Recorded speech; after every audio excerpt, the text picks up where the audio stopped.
Legend league cricket का आज जम्मू में पहला match. Harbhajan Singh, Aaron Finch की टीमें होंगी आमने सामने। जम्मू में 35 सालों के बाद जुटे अंतर्राष्ट्रीय खिलाड़ी।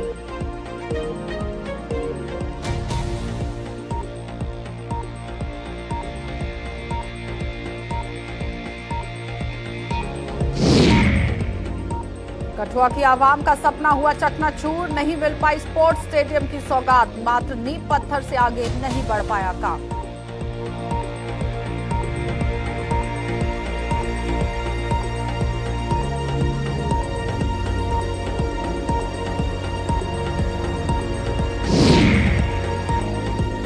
और सांबा में पुलिस ने 3 नामी चोर किए गिरफ्तार। भारी मात्रा में चोरी के सोने चांदी के गहने बरामद। पिछले 10 महीनों में 150 चोर यहां पुलिस के हत्थे चढ़ चुके।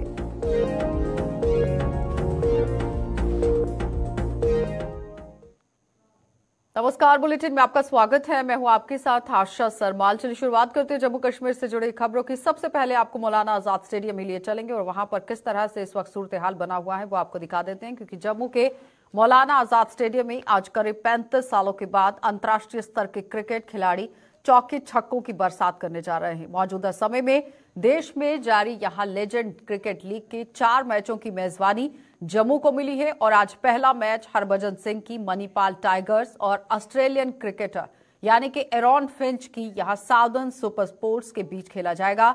मौलाना आजाद स्टेडियम में सुरक्षा के कड़े बंदोबस्त कर दिए गए हैं और क्रिकेट प्रेमियों में बेहद उत्साह देखा जा रहा है। और आपको बताते चले कि पूरी तरह से यहां पर जम्मू कश्मीर प्रशासन ने कमर कस ली है, क्योंकि ये किसी सौगात से कम नहीं है। हर किसी की जुबानी यही है कि जम्मू के लिए, कश्मीर के लिए किसी सौगात से कम नहीं है। फिलहाल स्टेडियम के रिहायशी क्वार्टर्स की छतों पर भी शार्प शूटर जो है वो तैनात कर दिए गए हैं और डीआईजी जम्मू, एसएसपी सिक्योरिटी ने पूरी तरह से स्टेडियम का दौरा भी किया था। सुरक्षा व्यवस्था को मद्देनजर रखते हुए माकूल तरीके से काम जो है वो कर दिया गया है। और साथ ही आपको ये बताते चले कि खाने पीने का कोई भी सामान यहाँ पर आप अंदर लेकर नहीं जा सकते, लेकिन भीड़ किस तरह से वहां पर जुट रही है इसी पर जानकारी लेंगे। सीधा आपको ग्राउंड जीरो पर लिए चलेंगे। हमारी संवाददाता शिल्पा हमारे साथ ज्वाइन कर चुकी है। शिल्पा, ताजा इस वक्त की अपडेट क्या कुछ है, क्या चल रहा है वहां पर स्टेडियम में? देखिए, आज जो लीजेंड क्रिकेट मैच का पहला मैच खेलने वाले हैं और इंटरनेशनल प्लेयर्स की बात करें वो भी जम्मू पहुंच चुके हैं। लेकिन सबसे पहले मैं आपको तस्वीर दिखाना चाहूंगी जहां पर आप देख सकते हैं कि भीड़ जो है वो साफ तौर पर नजर आ रही। हालांकि ये वो भीड़ है जो कि टिकट खरीदते हुए टिकट खरीद रहे हैं अलग अलग मैचेस के लिए। तो इस वक्त तक टिकट की दीवारों की बात करें तो आप देख सकते हैं कि किस प्रकार से भीड़ जो है वो नजर आ रही है। और सिक्योरिटी का पुख्ता इंतजाम किया गया है। यहाँ पर बैरिकेड्स जो है वो लगाए गए हैं और बैरिकेड्स पूरी तरीके से यानी कि एक डिसिप्लिन से जो है वो बैरिकेड लगाए गए हैं। और जम्मू कश्मीर पुलिस के जवान जो है वो तैनात है। पूरी तरीके से पुख्ता इंतजाम किए जा रहे हैं। जो भी व्यक्ति जो है इन बैरिकेड से गुजरेगा उन्हें जो है वो अंदर यानी कि जब वो एंट्री करेंगे तो सबसे पहले उसकी चेकिंग की जाएगी। हर एक व्यक्ति की चेकिंग करने के बाद जो है उन्हें अंदर एंट्री दी जाएगी। आप तस्वीरों में देख सकते हैं कि जम्मू कश्मीर पुलिस के जवान जो है वो तैनात है और काफी ज्यादा इस वक्त भीड़ हालांकि ज्यादा नहीं है, लेकिन काफी ज्यादा भीड़ जो है वो शाम के समय देखने को मिलेगी। और लगभग मैं आपको बता दूं कि 6-7 बजे के करीब ये मैच शुरू होगा, जहाँ पे क्रिकेट की दीवारें बेसब्री से इंतजार कर रही है। और लोगों के अंदर कितना उत्साह इस वक्त देखने को मिल रहा है शिल्पा? जी बिल्कुल, काफी ज्यादा एक्साइटेड जो है लोग नजर आ रहे हैं। टिकट जो है वो खरीदते हुए नजर आ रहे हैं और काफी ज्यादा एक्साइटमेंट जो है इंतजार कर रहे थे जम्मू की आम जनता की कब जम्मू में भी क्रिकेट मैच जो है वो देखने को मिले। क्योंकि लोगों का ये कहना है कि काफी अरसे के बाद जम्मू में जो है तैनात हो रहा है। उन्हें बाहर जाना पड़ता था, अन्य राज्य में जाना पड़ता था, पैसे लेकर उन्हें बाहर जाना पड़ता था। तो अब जिस तरीके से जम्मू में मैच हो रहा है तो प्रशासन की यहाँ पर जो है शिल्पा, जिस तरह से बताया गया था कि सुरक्षा जो है वो 2 घेरों के अंदर रहेगी और उसके साथ साथ यहाँ पर जो स्टेडियम है उसमें कमांडोज का दस्ता जो है वो भी तैनात किया जाएगा। किस तरह से सिक्योरिटी इस वक्त वहां पर है? और देखिए, इस वक्त जम्मू कश्मीर पुलिस के जवान इस वक्त तैनात है और शाम के समय जब भीड़ आना शुरू हो जाएगी, जब लोग यहाँ पर आना शुरू हो जाएंगे तो सीआरपी के जवान जो है यहाँ पर तैनात दिखने भी शुरू हो जाएंगे। और पुख्ता इंतजाम किए गए हैं ताकि जम्मू की आम जनता को कोई भी तकलीफ, कोई भी समस्या ना हो। ट्रैफिक की बात करें तो ट्रैफिक डाइवर्जन भी दिया गया है। यहाँ पे पार्किंग स्लॉट जो है वो भी दिए गए हैं कि नॉर्थ की तरफ से जो भी लोग आते हैं तो उन्हें किन किन जगहों पर पार्किंग करनी है। साउथ से अगर लोग आते हैं तो उन्हें किन किन जगहों पर पार्किंग करनी है, क्योंकि साफ तौर पर ट्रैफिक की बात करें तो उनका निर्देश है कि कोई भी रोड साइड जो है वो पार्किंग अननेसेसरी नहीं जिस करेगा। तरह से शिल्पा, शार्प शूटर को लेकर बात हो रही है, रिहायशी इलाका भी है क्योंकि स्टेडियम के बिल्कुल साथ लगते रिहायशी क्वार्टर्स हैं और बताया गया था कि वहां पर शूटर्स को तैनात किया जाएगा। क्या वहां पर इस वक्त पूरी तैनाती हो चुकी है? जी बिल्कुल, वहाँ पर पूरी तरीके से शूटर्स को तैनात किया गया है ताकि जो आम जनता यहाँ पर पहुंचेगी वो आनंद से मैच देख पाएगी, किसी प्रकार की कोई भी समस्या उन्हें ना देखनी पड़े। ताकि उसके लिए जो है जम्मू कश्मीर पुलिस के जवान, शूटर्स जो है, सीआरटी के जवान जो है वो तैनात किए गए हैं। ठीक है शिल्पा, बहुत बहुत धन्यवाद जुड़ने के लिए। तो फिलहाल आपने देखा कि शिल्पा ग्राउंड जीरो से रिपोर्ट कर रही थी और लगातार आप देखिए वहां पर सिक्योरिटी के किस तरह से वहां पर बंदोबस्त कर दिए गए हैं, शार्प शूटर तैनात कर दिए गए हैं और साथ ही साथ कमांडोज की भी ड्यूटी वहां पर लगाई गई है। तो फिलहाल इस वक्त आप देखिए लंबे लंबी कतारों में लोगों के पहुंचने का सिलसिला बदस्तूर शुरू हो चुका है क्योंकि आज जब यहाँ मैच शुरू होगा उसके बाद पूरी तरह से रोमांच का यहाँ जो लुत्फ है वो जनता उठाती हुई नजर आएगी। आगे बढ़ जाते हैं अब जम्मू के मौलाना आजाद स्टेडियम में एक तरफ आज लेजेंड क्रिकेट लीग के मुकाबले शुरू होने जा रहे हैं तो दूसरी ओर कठुआ की अगर बात की जाए तो आवाम अपने आप को ठगा हुआ महसूस कर रही है। सरकार ने कठुआ में भी अंतर्राष्ट्रीय स्तर के ही क्रिकेट स्टेडियम के निर्माण का सपना लोगों को दिखाया था जो पूरा नहीं हो पाया है और कठुआ में आज से करीब 3 साल पहले Arun Jaitley memorial sports stadium के निर्माण का जो नींव पत्थर है तब के केंद्रीय खेल राज्य मंत्री किरण रिजिजू ने रखा था, जो मात्र नींव पत्थर के आगे नहीं बढ़ पाया है। और क्या वजह रह गई, आखिर किस वजह से ये काम नहीं हो पाया है? क्योंकि स्पोर्ट्स को आगे लेकर जाने की बात कही गई थी और स्पोर्ट्स स्टेडियम का भी यहाँ पर शुभारंभ करने की बात कही गई थी, लेकिन फिलहाल नींव पत्थर रखा गया था और नींव पत्थर रखने के बाद ये काम आगे नहीं बढ़ पाया है। लेकिन कई तरह के अब सवाल आम जनता उठाती नजर आ रही है क्योंकि इस वक्त आप देखिए जम्मू के अंदर लेजेंड लीग की शुरुआत हो चुकी है और कहीं ना कहीं कठुआ की जनता अपने आप को ठगा हुआ महसूस कर रही है। लेकिन किस तरह से वो अपनी पूरी जानकारी सामने रख रही है, साफ तस्वीरों में भी आप देख सकते हैं कि किस तरह से वहां पर नींव का पत्थर जो है वो लगाया गया था। कई तरह की बातें सामने रखी गई थी कि इस वक्त खेलों को बढ़ावा देने के लिए युवाओं को मद्देनजर रखते हुए ये काम किया गया था क्योंकि खेलेगा इंडिया तो बढ़ेगा इंडिया, इस तरह से कई दावे जो है वो सामने रखे गए थे। लेकिन अब सवाल यहाँ पर यह उठ रहा है कि आम जनता कहीं ना कहीं अपने आप को ठगा हुआ महसूस कर रही है। और साथ ही आपको ये बताते चले कि जिस तरह से खेलों के प्रति लगातार सरकार जो है वो काम करती नजर आ रही है, युवाओं को खेलों के प्रति आगे उनका रुझान बढ़ाने की कोशिश की जा रही है कि नशे को छोड़कर युवा जो है वो खेल के रास्ते पर चले और खेलों में अपनी प्रतिभा का यहाँ पर प्रदर्शन करें।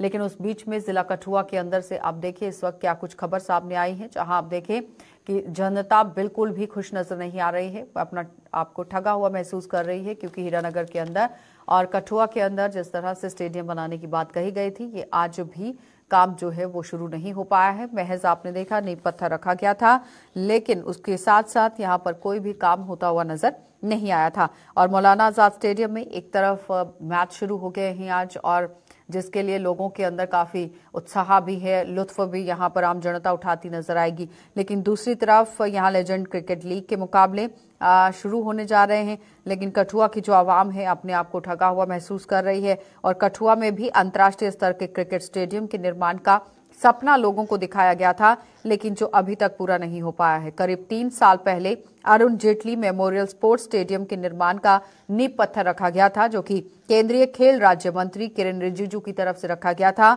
और मात्र नींव पत्थर जो है वो नींव पत्थर ही रह गया है, ये कि कहीं पर भी स्टेडियम बनकर तैयार नहीं हुआ है। अब लोगों की तरफ से कई तरह के सवाल जो है वो उठाए जा रहे हैं कि आखिर अगर खेलों की तरफ कोई काम करने की बात कही गई थी या कवायद शुरू करने की बात कही गई थी तो आखिर इस पर काम क्यों नहीं हुआ, पूर्ण विराम क्यों लगा दिया गया, क्या महज यहाँ पर समस्या रही है? इसी पर जानकारी लेंगे। रंजीव मेहता हमारे संवाददाता हमारे साथ ज्वाइन कर चुके हैं। रंजीव, एक तरफ जम्मू के अंदर आज लेजेंड लीग की शुरुआत है, लोगों के अंदर काफी खुशी है, लेकिन दूसरी तरफ जिला कठुआ की तरफ अगर नजर गड़ाई जाए तो आम जनता के अंदर रोष भी है, लोग अपने आप को ठगा हुआ महसूस कर रहे हैं। क्या लगता है कि स्टेडियम का काम शुरू तो हुआ लेकिन पूरा नहीं हो पाया?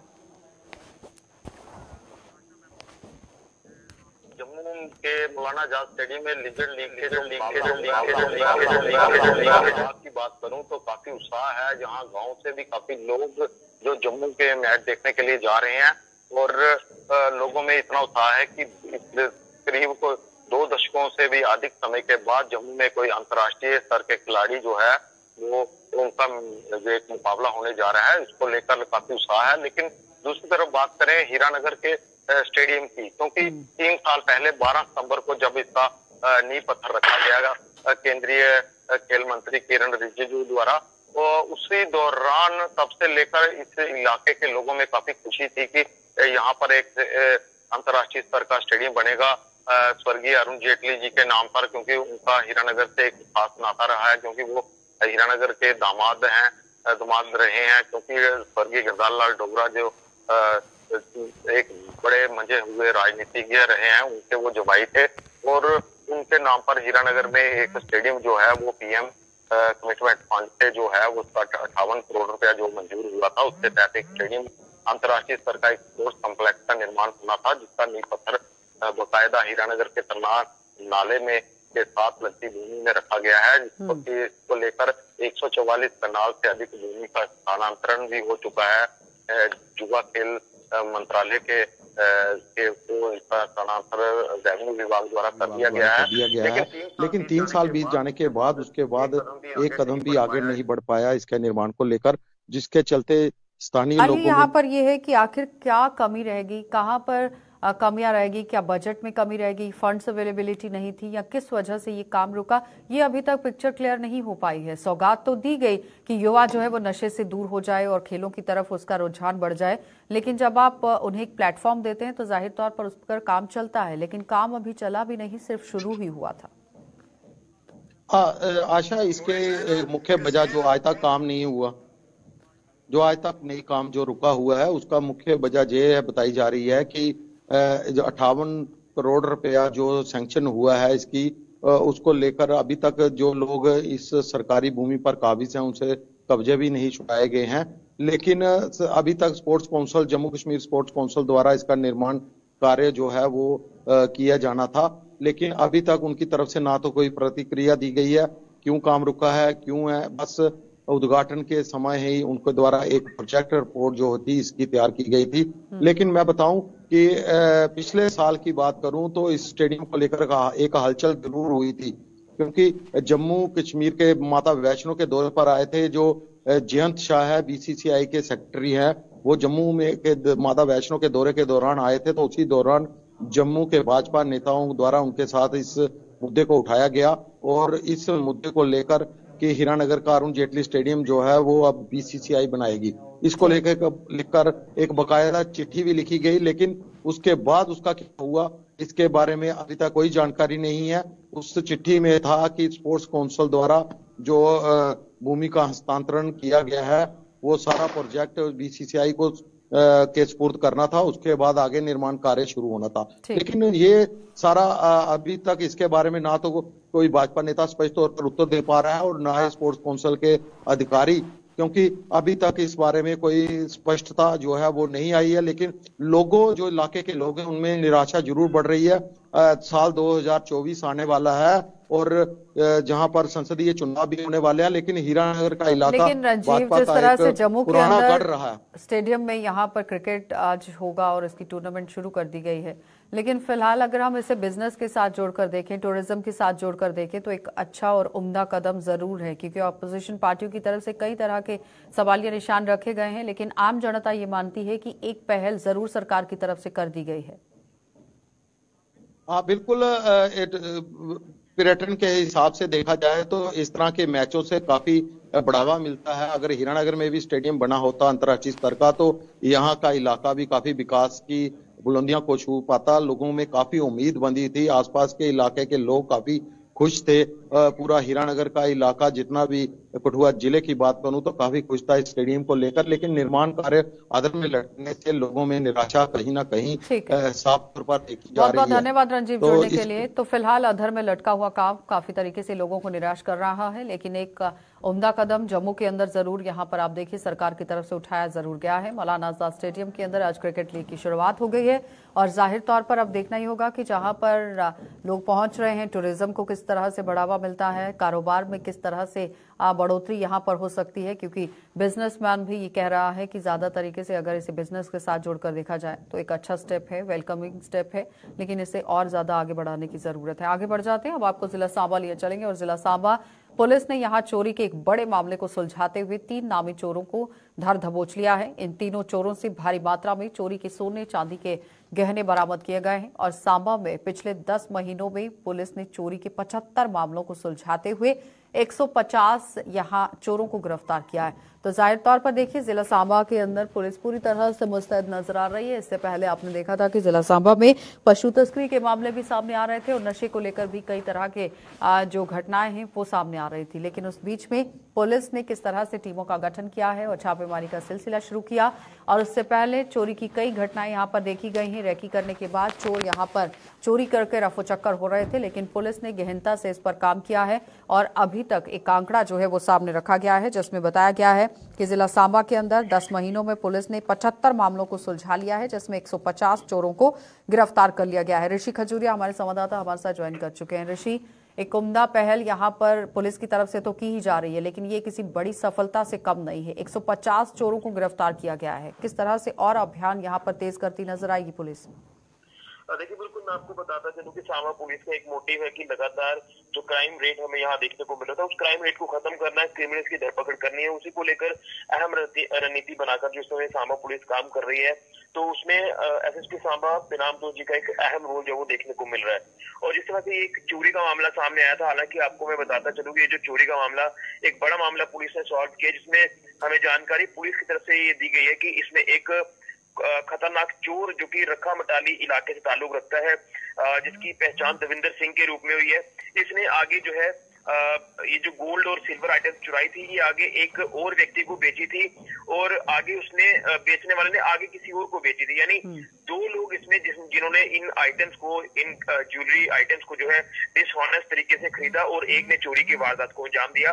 तो इस पूरे नेक्सस का पुलिस ने भांडाफोड़ किया, इन 3 लोगों को गिरफ्तार किया है, जिसमें पहचान भी सामने आई। दविंदर सिंह रखा मटाली सांबा का रहने वाला है, हरदीप सिंह जमवाल ये मंडी कोटली का रहने वाला और राकेश कुमार वर्मा जो कि सांबा का रहने वाला है। तो पुलिस ने इस पूरे मामले में ऋषि, चोरों की गिरफ्तारी तो हो गई है, आपको नहीं लगता है कि इस तरह से चोरी की घटनाओं को अंजाम देने के पीछे ये सारे तार नशे के साथ जुड़ते नजर आएंगे? क्योंकि पिछले दिनों खबरें ये भी सामने आई थी कि नशे के आदी जो लोग हैं, जब वो नहीं खरीद पा रहे हैं तो इस तरह से घटनाएं कर रहे हैं, अपराध के रास्ते पर चलते जा रहे हैं।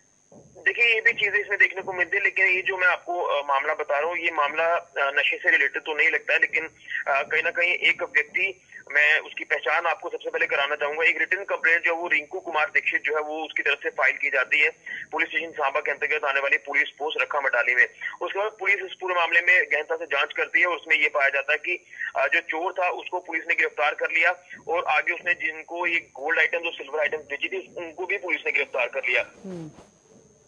कि चिट्टा हीरोइन ड्रग्स का जो एंगल है वो देखने को मिलता है, क्योंकि जब इनका नशा टूटता है तो इनके पास कोई और चारा नहीं होता नशा खरीदने के लिए, तो फिर ये लोगों के घरों में जो है वो चोरियों की वारदातों को अंजाम देते हैं, बिजनेस एस्टेब्लिशमेंट्स को टारगेट करते हैं। ये एक एंगल इस साफ तौर पर देखा जाता है। लेकिन क्या कोई टीम का गठन किया गया है पुलिस की तरफ से? कोई स्पेशल एक टीम बनाई गई है ऋषि?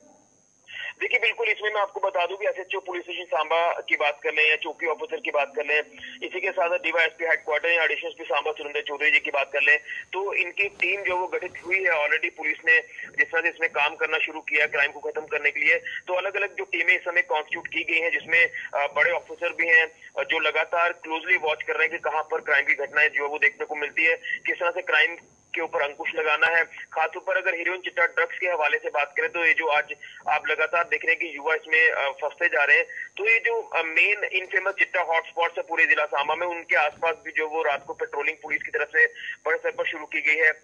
विशेष टेक्निक का इस्तेमाल जो पुलिस इस समय कर रही है, हाइडआउट्स को बस कर रही है। तो ये तमाम चीजें हैं जो लगातार जो सीनियर ऑफिसर्स हैं उनकी देखरेख में इन पूरी कार्रवाई को अंजाम दिया जा रहा है। तो एक बड़ी सफलता है। बहुत बहुत धन्यवाद जुड़ने के लिए। तो फिलहाल आपने देखा पुलिस किस तरह से हाइडआउट को यहाँ बस कर रही है और लगातार अभियान जो है वो छेड़ी हुई है, लेकिन इसमें आप देखिए 150 चोरों को गिरफ्तार कर लिया गया है। फिलहाल यहाँ पर चोरी की जो मंशा यहाँ पर चोरों के अंदर देखी जा रही थी, उस पर पुलिस काफी तरीके से काम करती नजर आ रही है, क्योंकि अपराध पर रोक लगाने के लिए अब और भी काम यहाँ पर करने की जरूरत है। आगे बढ़ जाते हैं। अब जम्मू में पावर लिफ्टिंग चैंपियनशिप का आयोजन किया गया है, जिसमें कई युवाओं ने भाग लेकर अपना दमखम दिखाया है और इसका आयोजन Jammu Kashmir UT power lifting association द्वारा किया गया था, जिसके विजेताओं को यह जनवरी में गुजरात में होने वाले राष्ट्रीय स्तर की चैंपियनशिप में भाग लेने का मौका दिया जाएगा। और इस आयोजन के माध्यम से युवाओं को नशे से दूर रहकर खेलों की ओर रुझान बढ़ाने का आह्वान किया गया।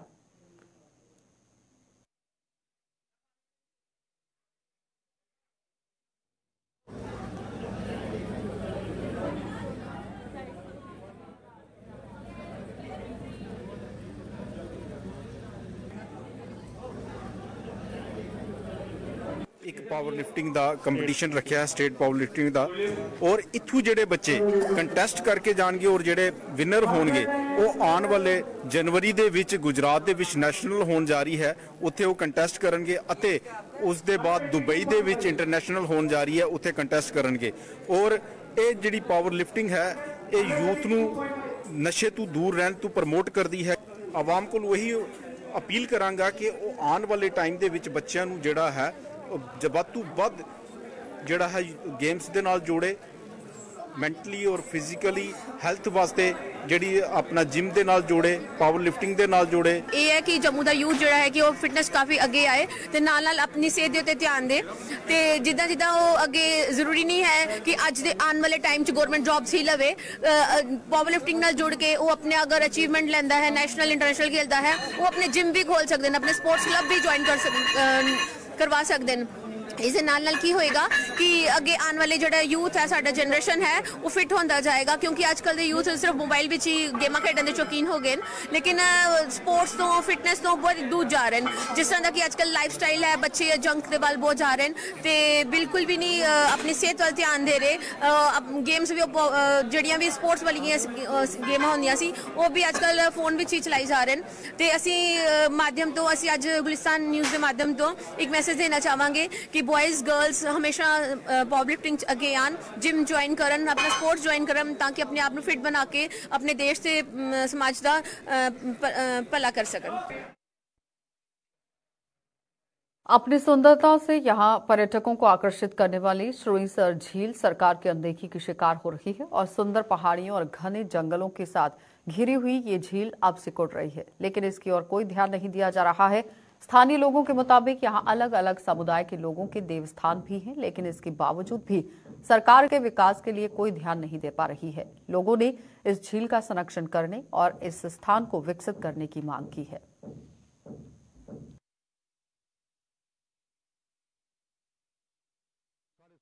कोई काम नहीं है इसे ते क्या डिमांड है थोड़ी, क्या होना चाहिए डिमांड? इसे रोड बनाया जा, इसी चबखे डंगे देते जान, अच्छी डेवलपमेंट हुआ है, टूरिस्ट भी हुआ है, डेवलपमेंट नहीं है, टूरिस्ट ने क्या होना। हालांकि टूरिस्ट कैसे आते नहीं, आते माड़े माड़े आते नहीं, हम ही नहीं है। जो ये सुरिंसर स्थान है और ये तो पहले नंबर तो हमारा देवस्थान है क्योंकि हमारी आस्था जुड़ी हुई है और ये कौरवों पांडवों के टाइम पे ये इस झील का निर्माण हुआ था और इस ये कुछ बरादरियों का कुलदेव भी है, जैसे स्नैल बरादरी है उनका कुलदेव है। और अभी थोड़ी देर से एक प्रॉब्लम शुरू हुई है क्योंकि ये सराउंडिंग इसका एरिया कुछ सिंक होना शुरू हो गया और मैं सरकार से अपील करता हूँ इसका जल्द से जल्द कोई अच्छा प्रोजेक्ट बना के और इसका जो रिपेयरिंग की जाए और ये अच्छा बन जाए। क्या अभी यहाँ पे काफी सारे टूरिस्ट भी आ रहे हैं? देखिए टूरिस्ट बहुत सारे आते हैं, लेकिन पहले तो ऐसा था कि जो भी इधर आते थे इधर बैठने के लिए रुकने के लिए कोई जगह नहीं थी। अभी कुछ साल पहले जो सुरिंसर मानसर डेवलपमेंट अथॉरिटी का जो पार्क था उन्होंने ये आउटसोर्स किया, एक रिटायर्ड कैप्टन है उन्होंने ये लिया हुआ और उन्होंने बहुत सारी एक्टिविटियां शुरू की है। उनकी वजह से टूरिस्ट वो बढ़ने लगा और टूरिस्ट बहुत ज़्यादा आ रहा है और मैं सरकार से यही अपील करता हूँ, यही प्रार्थना करता हूँ कि और इधर कुछ ना कुछ किया जाए और जिससे और टूरिस्ट भी बढ़े, लोकल लोगों को रोजगार मिले और जो हमारे नई युवा पीढ़ी है और वो दर दर की ठोकरें खाने से बचे। चलिए बुलेटिन में फिलहाल इतना ही। देश और दुनिया की खबरों के लिए आप बने रहिए गुलिस्तान न्यूज के साथ।